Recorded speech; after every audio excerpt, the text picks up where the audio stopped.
Jesus lever, graven brast.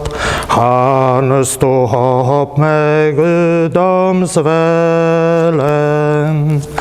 Trøsten står som klippen fast, at hans død og blod skal gjelde. Lynet blinker, jorden bever, graven brast og Jesus lever. Jeg har vunnet, Jesus vant, døden oppslukter til seier.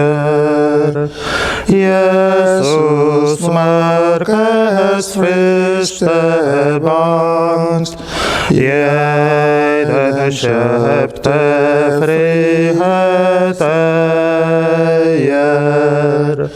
Åpen har jeg himmelen funnet, Jesus vant og jeg har vunnet. I Faderens og Sønnens og den hellige ånds navn. Amen. Vår Herres Jesu Kristi nåde, Guds kjærlighet og den hellige ånds samfunn være med dere alle. Og med din ånd. La oss bekjenne våre synder, så vi verdig kan feire denne hellige handling. Jeg bekjenner for Gud den allmektige og for dere alle, at jeg har syndet meget i tanker og ord, gjerninger og forsømmelser ved min skyld. Derfor ber jeg den salige jomfru Maria, alle engler og hellige, og dere alle, be for meg til Herren vår Gud. Den allmektige Gud, miskunner seg over oss, tilgi våre synder og før oss til det evige liv. Amen. Kyrie eleison. Kyrie eleison. Kyrie eleison. Christe eleison. Christe eleison. Christe eleison. Kyrie eleison. Kyrie eleison. Kyrie eleison. Ære være Gud i det høyeste, og fred på jorden for mennesket av god vilje. Vi priser deg, vi velsigner deg, vi tilber deg, vi forherliger deg. Vi takker deg for din store herlighet. Herre vår Gud, himmelens konge, Gud allmektige Fader. Herre, du en bønnesønn, Jesus Kristus. Herre vår Gud, Guds lam, Faderens sønn. Du som tar bort verdens synder, miskunn deg over oss. Du som tar bort verdens synder, hør vår bønn. Du som sitter ved Faderens høyre hånd, miskunn deg over oss, for du alene er hellig. Du alene er Herren. Du alene er den høyeste Jesus Kristus, med den hellige ånd, i Gud Guds Faderens herlighet. Amen.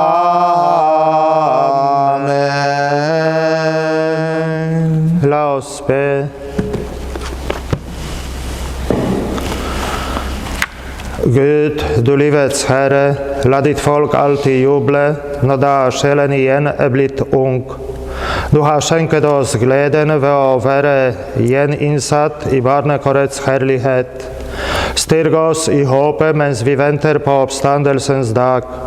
Ved vår Herre Jesus Kristus, din Sønn, Han som lever og råder med deg, og med den hellige ånds enhet, Gud fra evighet til evighet. Amen.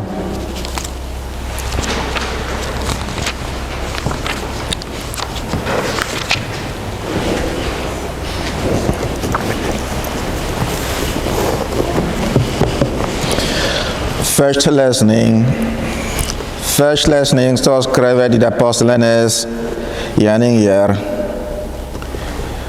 På pinsedagen stod Peter frem sammen med de 11 og erklærte med kraft: menn av Judea og alle dere andre fra Jerusalem, jeg har noe å si dere, så hør godt etter. Men av Israel, lytt til mine ord. Jesus Nazareren, denne mann som Gud selv utpekte for dere gjennom mektige gjerninger, under og jakten. Ja, dere vet selv hva for store ting Gud gjorde blant dere gjennom ham. Han ble gitt i deres vod, slik som Gud også hadde fastsatt det i sin plan og forutviste det.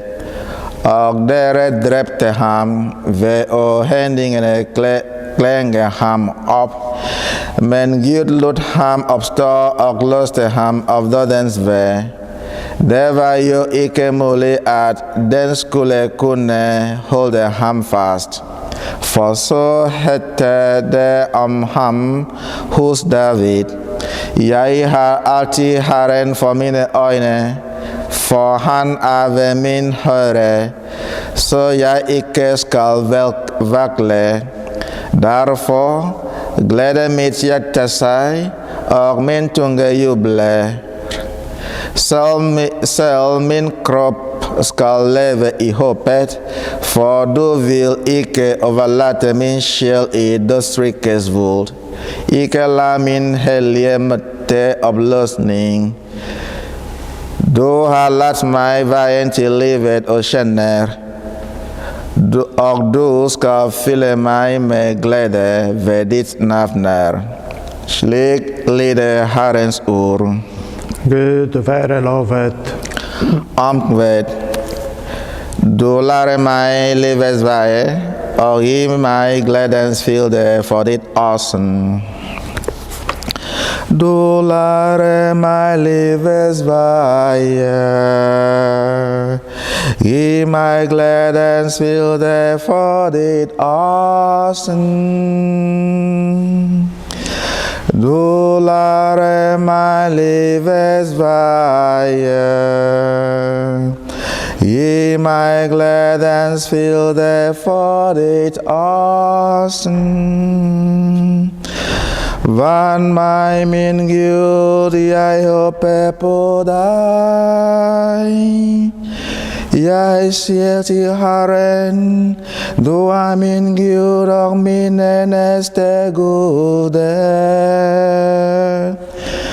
Herren er min avdel, mitt beger.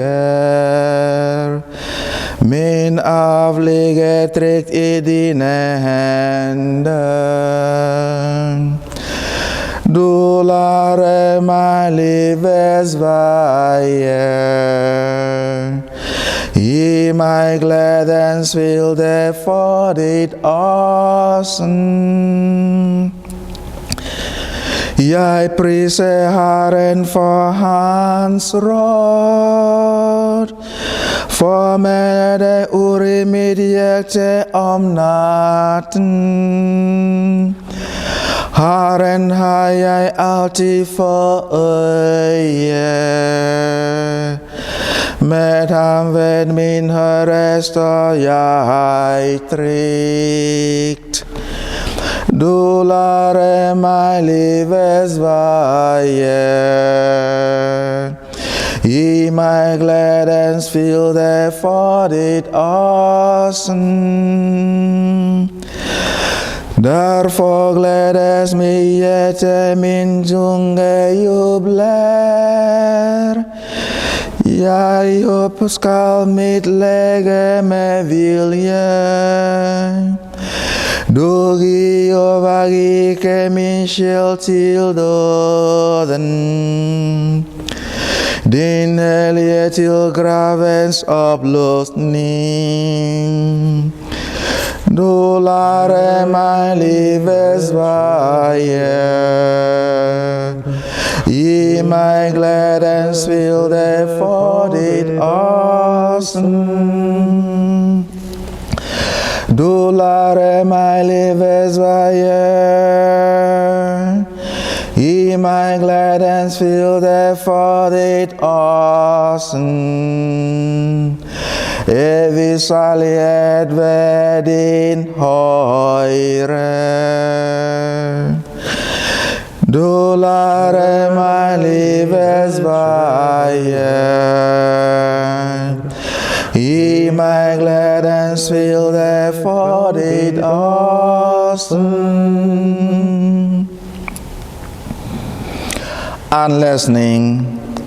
Anlæsning står skrevet i 1.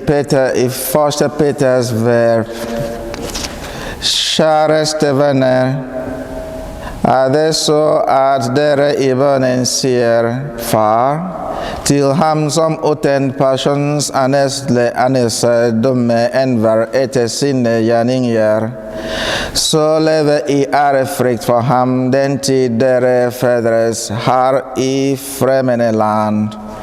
Dere vet at det ikke var forgjengelige verdier, sølv eller gull, som fikk dere frikjøpt fra det forfengelige liv deres fedre gav dere i arv. Prisen var blod av et lite løs og plettefritt offerlam, Kristi kostbare blod. Til dette var han bestemt fra, for verdens grunnvoll ble lagt. Og for deres skyld har han nå trådt frem. I disse siste tider, det er takket være ham dere tror på Gud, som oppvekte ham fra de døde, og gav han hans herlighet, slik at dere skulle sette deres tro og deres håp til Gud. Slik lyder Herrens ord. Gud være lovet. Halleluja,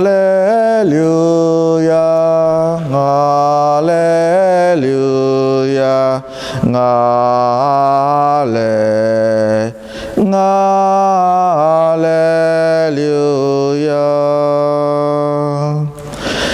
Herre Jesus, forklare skriftene for oss. Ja, våre hjerter brenner når du taler. Halleluja. Halleluja. Halleluja. Halleluja. Halleluja.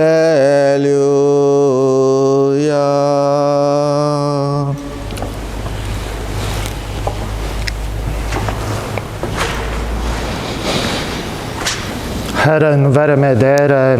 Og med din ånd. Dette hellige evangelium står skrevet hos evangelisten Lukas. Herren være deg, Herre. 2 av disiplene var på vei til en landsby som het Emmaus, 60 stadier fra Jerusalem, og de talte sammen om alt det som skjedde. Og mens de snakket og diskuterte, kom Jesus og slo følge med dem. Men det var noe som bandt for øynene deres, så de ikke kjente ham igjen. Han sa da til dem, hva er det dere går og taler sammen om? De stanset og så bedrevet opp, og den ene som het Klopas svarte, du er visst den eneste i hele Jerusalem som ikke vet hva som har hendt der i disse dager. Han spurte, hva da? Og de svarte ham igjen, det er med Jesus fra Nazaret. Han var en profet og virket og talte med makt og myndighet for Gud og hele folket. Men yppersteprestene og rådet lot ham dømme til døden og korsfeste, mens vi hadde håpet at han var den som skulle befri Israel. Og dertil er det nå alt tredje dagen siden det hendte. I dag har riktignok noen av våre kvinner skaket oss opp. De gikk til graven i morges, men fant ham ikke. I stedet kom de tilbake og fortalte oss at de hadde sett et syn av engler som sa at han levde. Da gikk noen av våre til graven og fant alt som kvinnene hadde sagt, men han selv så de ikke. Da sa han til dem, hvor uforstandige dere er, og så trege til å tro hva profetene har sagt. Skulle ikke Messias nettopp gjennomgå alt dette, for på den måten å gå inn til sin herlighet? Og så begynte han å forklare dem helt fra Mosebøkene av, og frem gjennom alle profetene, alt hva skriftene lærte om ham.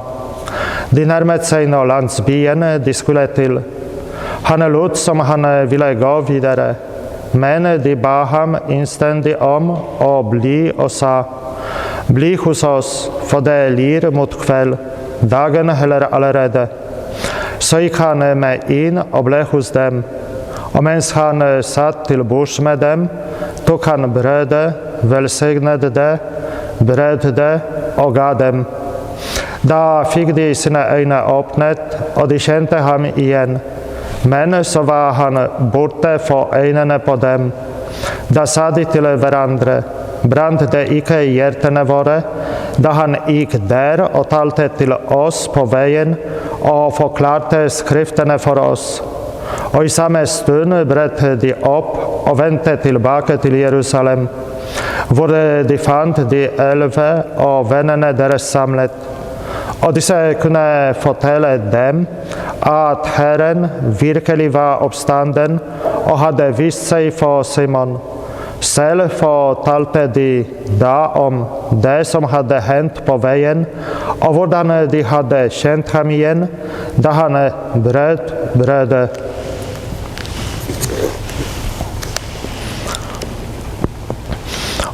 Oto dwaj uczniowie Jezusa tego samego dnia, w pierwszy dzień tygodnia, byli w drodze do wsi zwanej Emaus, oddalonej 60 stadiów od Jerozolimy. Rozmawiali oni ze sobą o tym wszystkim, co się wydarzyło. Gdy tak rozmawiali i rozprawiali ze sobą, sam Jezus przybliżył się i szedł z nimi. Lecz oczy ich były niejako na uwięzi, tak że go nie poznali. On zaś ich zapytał, cóż to za rozmowy prowadzicie ze sobą w drodze? Zatrzymali się smutni, a jeden z nich imieniem Kleofas odpowiedział mu, ty jesteś chyba jedynym z przebywających w Jerozolimie, który nie wie, co się tam w tych dniach stało. Zapytał ich, cóż takiego? Odpowiedzieli mu, to co się stało z Jezusem z Nazaretu, który był prorokiem potężnym w czynie i słowie wobec Boga i całego ludu. Jak arcykapłani i nasi przywódcy wydali go na śmierć i ukrzyżowali. A myśmy się spodziewali, że właśnie on miał wyzwolić Izraela. Teraz zaś po tym wszystkim dziś już trzeci dzień, jak to się stało. Co więcej, niektóre z naszych kobiet przeraziły nas, były rano u grobu, a nie znalazłszy jego ciała, wróciły i opowiedziały, że miały widzenia aniołów, którzy zapewniają, iż on żyje. Poszli niektórzy z naszych do grobu i zastali wszystko tak, jak kobiety opowiadały, ale Jego nie widzieli. Na to On rzekł do nich: o nierozumni, jak nieskore są wasze serca do wierzenia we wszystko, co powiedzieli prorocy. Czyż Mesjasz nie miał tego cierpieć, aby wejść do swojej chwały? I zaczynając od Mojżesza, poprzez wszystkich proroków wykładał im, co we wszystkich pismach odnosiło się do Niego. Tak przybliżyli się do wsi, do której zdążali, a On okazywał, jakoby miał iść dalej. Lecz przymusili Go, mówiąc: zostań z nami, gdyż ma się ku wieczorowi i dzień się już nachylił. Wszedł więc, aby zostać z nimi. Gdy zajął z nimi miejsce u stołu, wziął chleb, odmówił błogosławieństwo, połamał go i dawał im. Wtedy otworzyły się im oczy i poznali Go, lecz On zniknął im z oczu i mówili nawzajem do siebie: czy serce nie pałało w nas, kiedy rozmawiał z nami w drodze i Pisma nam wyjaśniał? W tej samej godzinie wybrali się i wrócili do Jerozolimy. Tam zastali zebranych 11 i innych z nimi, którzy im oznajmili: Pan rzeczywiście zmartwychwstał i ukazał się Szymonowi. Oni również opowiadali, co ich spotkało w drodze i jak Go poznali przy łamaniu chleba.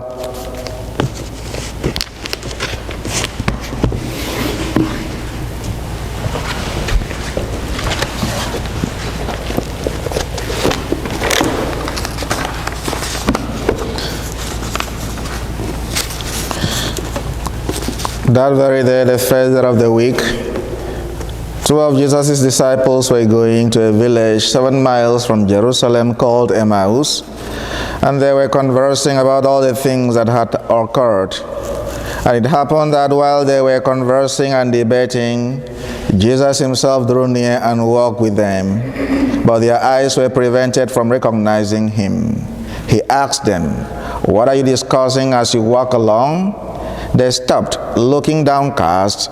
One of them, named Cleopas, said to him in reply, "Are you the only visitor to Jerusalem who does not know of the things that have taken place there in these last days?"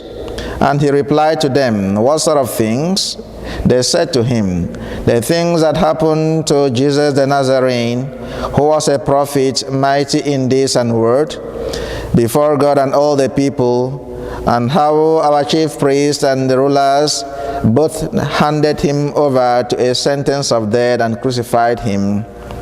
But we were hoping that he would be the one to redeem Israel. And besides all this, it is now the third day since this took place. Some women from our group, however, have astounded us. They were at the tomb early in the morning and did not find his body. They came back and reported that he had indeed seen a vision of angels who announced that he was alive. Then some of those with us went to the tomb and found things just as the women had described, but they did not see him." And he said to them, "Oh, how foolish you are! How slow of heart to believe all that the prophets spoke. Was it not necessary that the Christ should suffer these things and enter into his glory?" Then, beginning with Moses and all the prophets, he interpreted to them what referred to him in all the scriptures. And they approached the village to which they were going. He gave the impression that he was going on further, but they urged him, "Stay with us, for it is nearly evening and the day is almost over." So he went in to stay with them. And it happened that while he was with them at table, he took bread and said the blessing, broke it and gave it to them. With that their eyes were opened and they recognized him, but he vanished from their sight. Then they said to each other, "Were not our hearts burning within us while he spoke to us on the way and opened the scriptures to us?" So they set out at once and returned to Jerusalem, where they found gathered together the 11 and those with them who were saying, "The Lord has truly been raised and has appeared to Simon." Then the two recounted what had taken place on the way, and how he was made known to them in the breaking of bread. Slik lyder Herrens ord. Lovet være du, Kristus.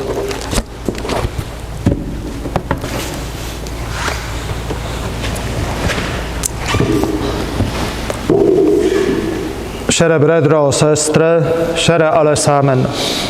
Igjen feirer vi messene sammen med dere på nett. Jeg vet at dere savner kirken, korsang, barnesang, savner fellesskapet. Vi prester savner det å dele eukaristien til dere, deres sang og nærvær i messen, men jeg oppfordrer dere som ser dette, å delta sammen med oss med å synge salmer, delta i bønner og ta vår Herre på åndelig måte. Vi vet at kristendommen er forskjellig fra alle andre religioner. Kristus grunnlegger sin kirke. Han dør, men forblir fortsatt hos sine venner på jord. Se, det er påskens glade budskap til oss alle. Nå i tiden hører vi ofte evangeliet om den oppstandne, og vi kan spørre oss hvordan apostlene kan ha oppfattet det som skjedde. Hva var det de sa? Er det sant at Jesus er oppstanden fra de døde? Kan vi tro på oppstandelsen, på livet etter døden? La oss se på det som skjer med apostlene, ikke med de enkelte, men med fellesskapet. Hva skjer med kirken? For kirken er påske og pinse en viktig tid. Den opplever overgang fra Jesu venners krets til en mer selvstendig kirkefamilie. Disiplene er spredt. Det første oppdraget til kvinnene blir samle disiplene i Galilea. For å kunne erfare denne oppstandene måtte de samles. Det viser et av mange aspekter ved kirken samles. Det er noe underlig ved denne oppstandende Kristus som stadig viser seg for sine venner. Jesus opptrer enkelt. Han spiser og snakker med dem på venners vis. Etter sin oppstandelse blir han kun langsom, nærmest litt nærmere gjenkjent. Og da bare av dem som på forhånd er åpne for ham, som elsker ham. Selv våre to disipler som gikk til Emmaus var sammen, derfor Jesus var midt iblant dem. De følte Jesu nærvær som noe godt. Det gjorde godt å bli hos Herre. Øynene åpnes ved at Jesus bryter brødet. Brødbrytelsen er bestandig høydepunkt. Den er livssentrum for den unge kirken. Det ble til kjennetegn for de kristne gjennom alle tider. Vi som i dag tror på oppstandelsen, kan et stykke på vei overbevise andre om denne sannhet, tross alt, at vi kan ikke ta imot Jesus i eukaristien i disse dager. Vi kan uten videre forestille oss hvordan oppstandelsen må ha vært tema i samtalene blant apostlene og disiplene i tiden etterpå.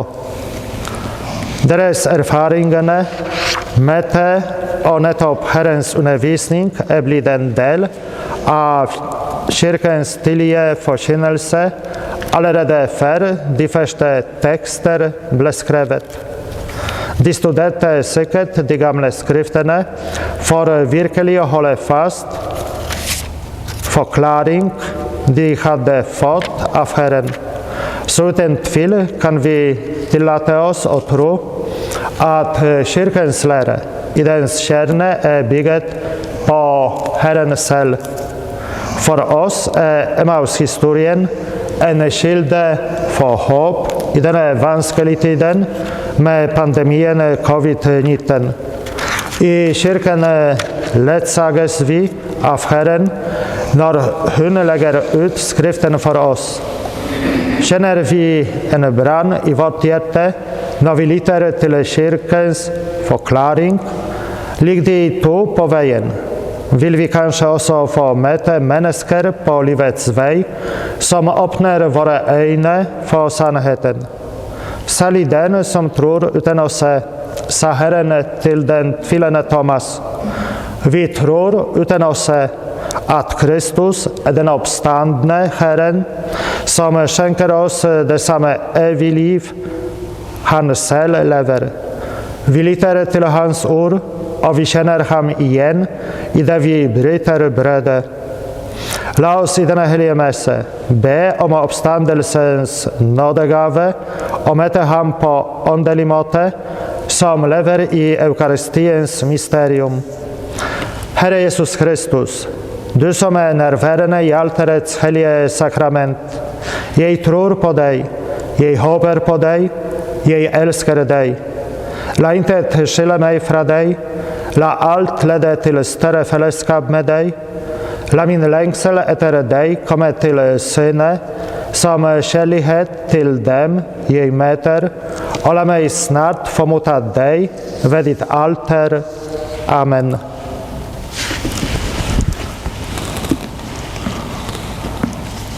Jeg tror på en Gud, den allmektige Fader, som har skapt himmel og jord, alle synlige og usynlige ting. Jeg tror på en Herre, Jesus Kristus, Guds enbårne Sønn, født av Faderen fra evighet, Gud av Gud, lys av lys, sann Gud av den sanne Gud, født ikke skapt, av samme vesen som Faderen, ved ham er alt blitt skapt, for oss mennesker og for vår frelsers skyld, steg han ned fra himmelen. Han er blitt skjedd ved den hellige ånd av jomfru Maria, og er blitt menneske. Han ble korsfestet for oss, pint under Pontius Pilatus og gravlagt. Han oppstod den tredje dag efter Skriften, for opp til himmelen, og sitter ved Faderens høyre hånd. Han skal komme igjen med herlighet, og dømme levende og døde, og på hans rike skal det ikke være ende. Jeg tror på den hellige ånd, Herre og livgiver, som utgår fra Faderen og Sønnen, som med Faderen og Sønnen tilbes og forhelliges, og som har talt ved profetene. Jeg tror på en hellig, katolsk og apostolisk kirke. Jeg bekjenner en dåp til syndenes forlatelse. Jeg venter de dødes oppstandelse og det evige liv. Amen.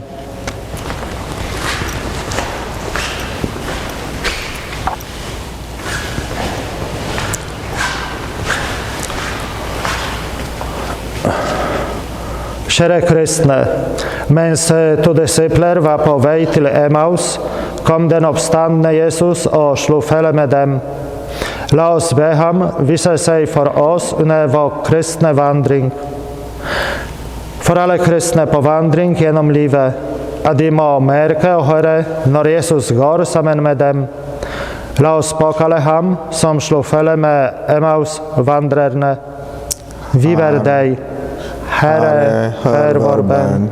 For alle som har misbrukt sin makt og begått forbrytelser, at de i møte med Jesus må finne omvendelse og håp. La oss påkalle ham som ble korsfestet og oppstod. Vi ber deg. Herre, hør vår bønn. For flyktninger, omstreifere og andre på vandring, at de må oppleve Guds nærhet i Kristus. La oss påkalle ham som fulgte disiplene til Emmaus. Vi ber deg. Herre, hør vår bønn. Herre, midt i koronavirusets utbrudd, ber vi om til din beskyttelse og nåde. Måtte dine helbredende hender berøre de som rammet, at dette viruset ikke sprer seg ytterligere. Vi ber deg. Herre, hør vår bønn. For den avdøde Jan Batista, som døde den 20. april i Vietnam, om det evige liv hos sin Herre som han trodde her på jorden. Vi ber deg. Herre, hør vår bønn.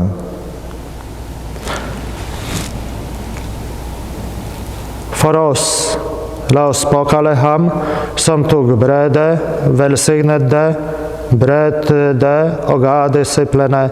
Vi ber deg. Herre, hør vår bønn. Hellige Gud, himmelske Far, du som kommer til oss gjennom Jesus Kristus, gi oss å merke hans usynlige nærvær i kirken, han som lever og råder fra evighet til evighet. Amen.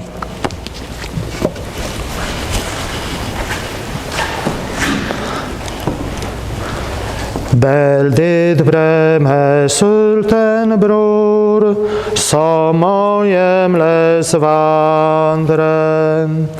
Dette vår kall på jord, bær for andre. Veldig brød med sulten bror, selv du fikk det givet.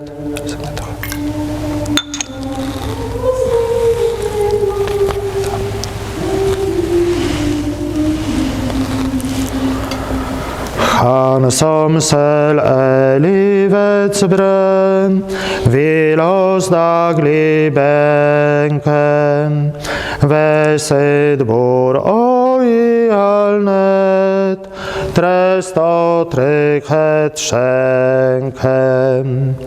Takk, å Herre Jesus Krist, at du ennå lever, og i nåde først og sist, gir og ikke krever. Gi oss hungrige ditt brød, syndere og fromme. Takk at vi i liv og død til ditt bord får komme.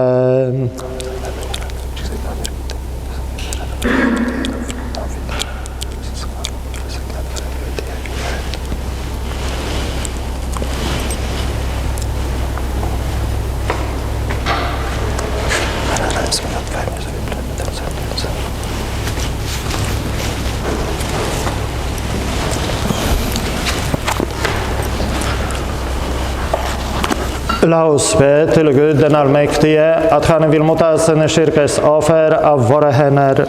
Til lov og ære for sitt navn, og til hele verdens frelse. Amen.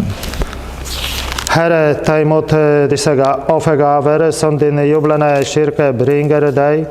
Du som har skjenket oss så stor en glede, i at den må fullendes i den evige salighet, ved Kristus, vår Herre. Amen. Herren være med dere. Og med din ånd. Løft deres hjerter. Vi løfter våre hjerter til Herren. La oss takke Herren vår Gud. Det er verdig og rett. I sannhet det er verdig og rett, vår skyldighet og vår frelse, til alle tider å prise deg, Herre, men med særlig jubel i denne tid, da Kristus vårt påskelam er offret. Uten å opphøre offrer han seg for oss, og evig forbønn taler vår sak hos deg. Han som ble offret dør ikke mer. Han, den korsfestede, lever evig. Derfor jubler all jorden i overstrømmende påskeglede. Også himlenes krefter og englenes makter synger din herlighetspris i det de alle dager istemmer. Hellig, hellig, hellig er Herren, herskernes Gud. Himmelen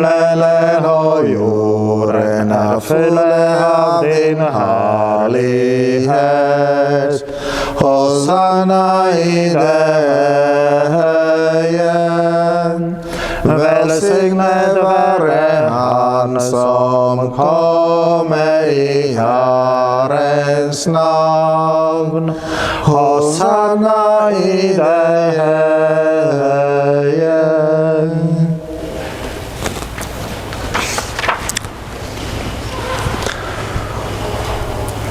I sannhet helliger du, Herre, all hellighetskilde. Derfor står vi for ditt åsyn, og sammen med hele din kirke feirer vi ukens første dag, den dag da Kristus stod opp fra de døde. Ved ham som du har opphøyet til din høyre hånd, ber vi deg. Helligere disse gaver ved din ånds livende kraft, så de må bli for oss vår Herres Jesu Kristi legeme og blod. Da han frivillig overgav seg til sin lidelse, tok han brødet, takket, brøt brødet, ga det til sine disipler og sa: Ta og et alle dere av, for dette er mitt legeme som skal gis for dere.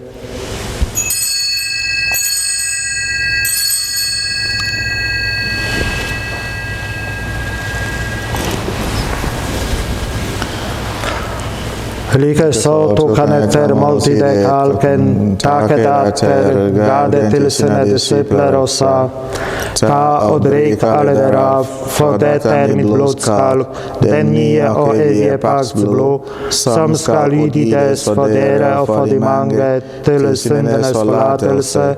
Gjør dette til minne om meg.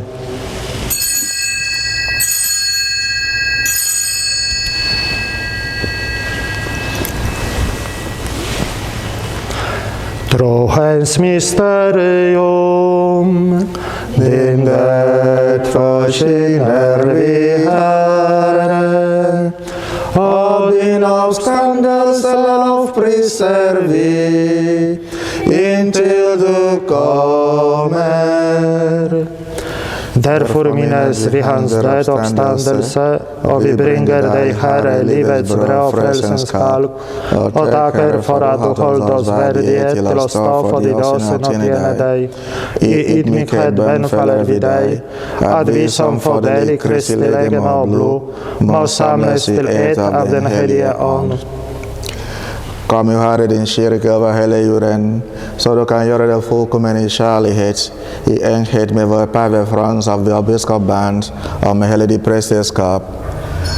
Kom også i holde våre brødre og søstre som så finnes på oppstandelsen, og alle som har forlatt denne verden. Ta dem lyset fra de åsen. Forbarm deg over oss alle, så vi får del det evige liv, sammen med Guds mor, den salige jomfru Maria, den salige Josef, hennes ektevedi, de salige apostler av alle hellige, som gjennom alle tider lever i vennskap, i du også priser for hele deg, ved din Sønn Jesus Kristus.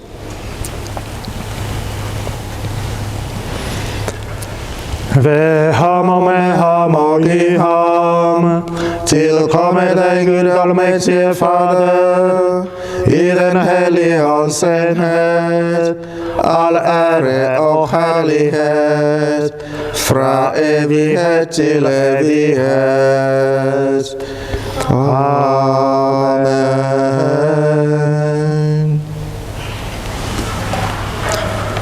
På Herrens bud og veiledet av hans hellige ord våger vi å si: Fader vår, du som er i himmelen, helliget vorde ditt navn, komme ditt rike, skje din vilje, som i himmelen så på jorden. Gi oss i dag vår daglige brød, og forlat oss vår skyld, som vi også forlater våre skyldnere. Og led oss ikke inn i fristelse, men fri oss fra det onde. Fri oss, Herre, fra alt ondt, og gi oss nådig fred i våre dager, så vi med din barmhjertighets hjelp alltid må være fri fra synd og trygghet mot all trengsel, mens vi lever i det salige håp og venter vår frelser Jesu Kristi komme. For riket er ditt, og makten og æren i evighet. Herre Jesus Kristus, du som sa til dine apostler, fred etterlater jeg dere, mine fred gir jeg dere. Se ikke på våre synder, men på din kirkes tro, og gi den etter din vilje fred og enhet, du som lever og råder fra evighet til evighet. Amen. Herrens fred være alltid med dere. Og med din ånd. Hils hverandre med fredens tegn.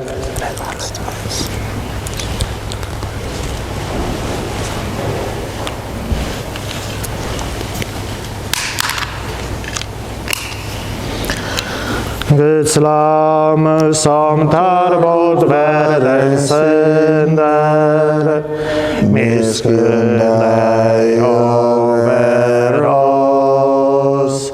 Guds lam som tar bort verdens synder, miskunn deg over oss.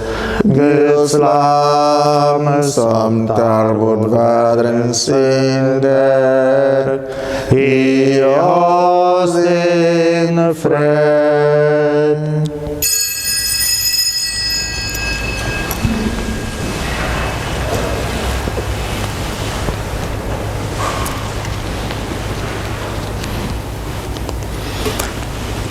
Se Guds lam, se ham som tar bort verdens synder. Salige de som kalt til lammets bord. Herre, jeg ikke verdig at du går inn med mitt tak, men si bare et ord, så blir min sjel helbredet.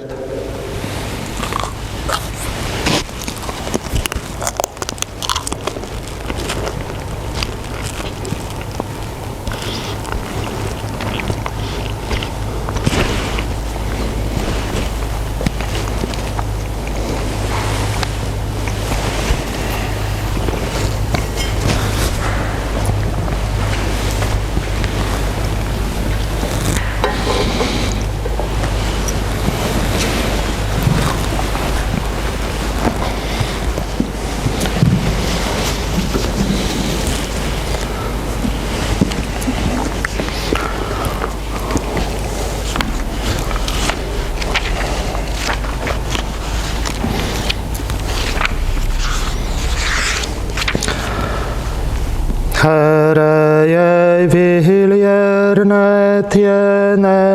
tjene deg og deg alene. Ta og bruk meg som du vil. Alt jeg eier har du givet, arbeidskraften selve livet. Deg det hele hører til. Led meg, Herre Gud, i nåden, også når jeg selv vil råde, og vil gå min egen vei. Sett meg hvor jeg best kan gavne, men la meg aldri savne. Visshet at jeg tjener deg.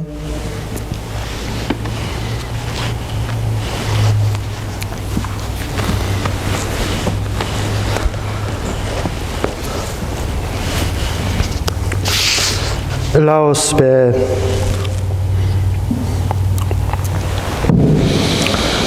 Herre, se med godhet til ditt folk. Du har fornyet oss ved dine evige mysterier. La oss nå frem til kjødets oppstandelse i uforenlighet og herlighet. Ved Kristus, vår Herre. Amen. Ben om beskyttelse mot koronaviruset og hjelp for de rammede. Herre Jesus Kristus, send den hellige ånd over vår verden, som rammet av koronaviruset. Helbred med din godhet dem som rammet av sykdom. Vern om dem som står i fare for smitte. Styrk dem som pleier de syke. Hjelp oss alle til å vende om og ha tillit til deg. Amen. I taker alle, som var sammen med oss i samtid på denne tredje søndag i påsketiden. Fortsatt ønsker dere en velsignet påskehøytid. Herren være med dere, og med din ånd. den allmektige Gud, Faderen og Sønnen og den hellige ånd, velsigne dere alle. Amen. Messen er til ende, gå med fred. Gud være lovet.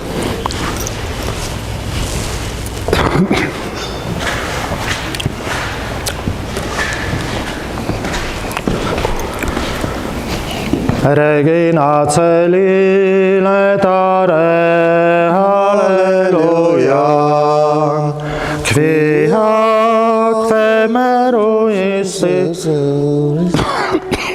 Halleluja.